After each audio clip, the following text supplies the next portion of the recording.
Albert Breer of the NFL Media Group on the phone. Albert, what can you tell me about Peterson?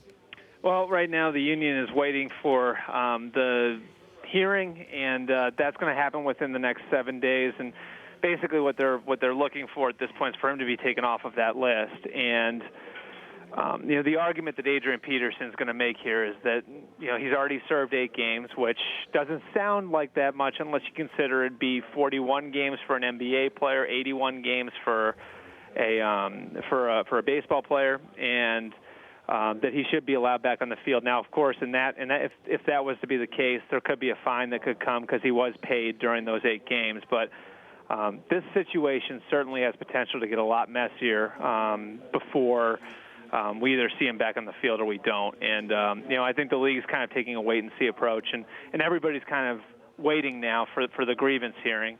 And that'll happen within the next 7 days before next Monday. Albert Breer of the NFL Media Group on the phone here. How much does the future of the adjudication of these matters playing in? Because we're not going to hear until the Super Bowl what the committee that the commissioner formed in the aftermath of the Ray Rice and this case, or what they're going to come up with about how to handle these matters moving forward. So there's really no template that the league, I know, wants to start applying to these things.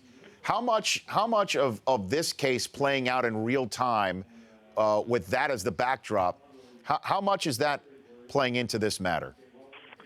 Well, I certainly think that, going into January and December, and when we get that, when we have the Robert Mueller investigation wrap up, and they're hoping to get that done by the end of the calendar year, these cases are going to most certainly be in the backdrop, and that said, these incidents happened before the new policies were in place, and so that puts the league, the commissioner, the union, the players involved in a little bit of a gray area. And I think the easy thing to do is look at it and say, okay, well, you put this policy in place where the first-time offenders would get 6 games.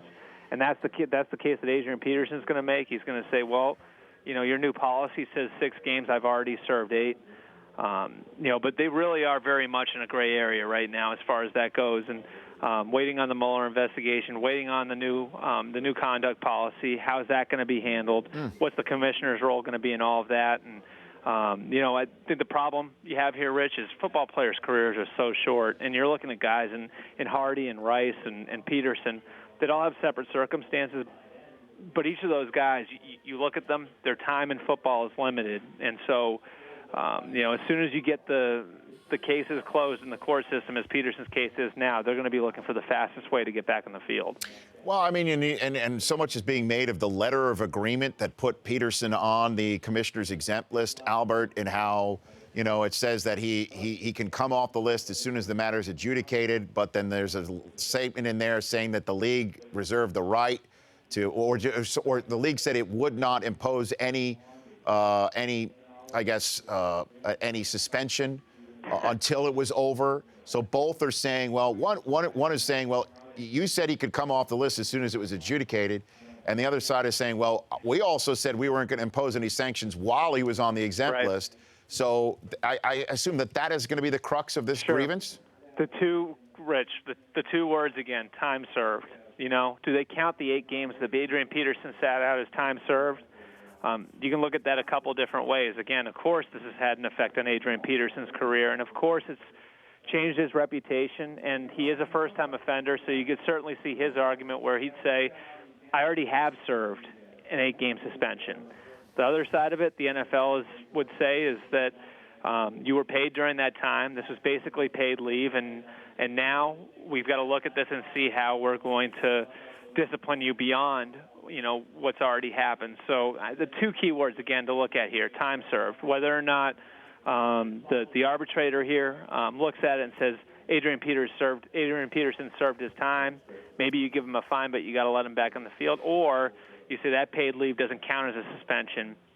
The league is free to levy more penalties on Adrian Peterson based on what happened as he went through the court system. And the league, of course, is also saying that they want some more information from Peterson, which they're still waiting on. Albert Breer of the NFL Media Group. Before I let you go, in 90 seconds, can you tell me what you know about Ray Rice and where that's headed?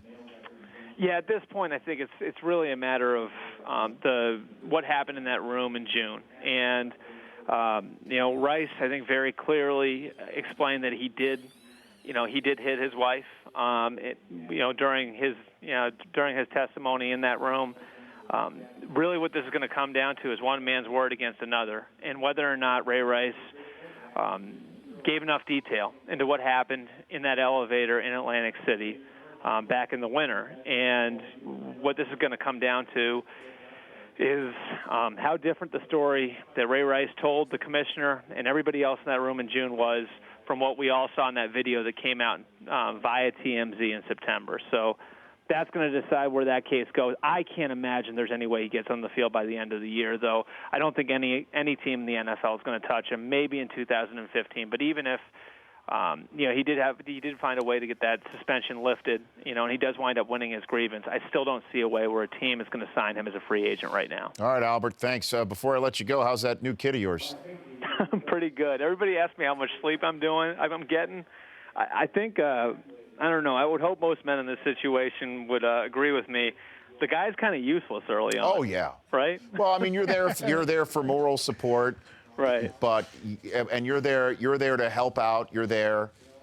You just be there, Albert. Just be there, Albert. I guess the idea is the advice I've got is let your wife support the kid and you support your wife. That's what I'm trying to do. And support all of it, Albert. Thanks so much. I appreciate it. The Rich Eisen Show, weekdays at noon Eastern. On Audience.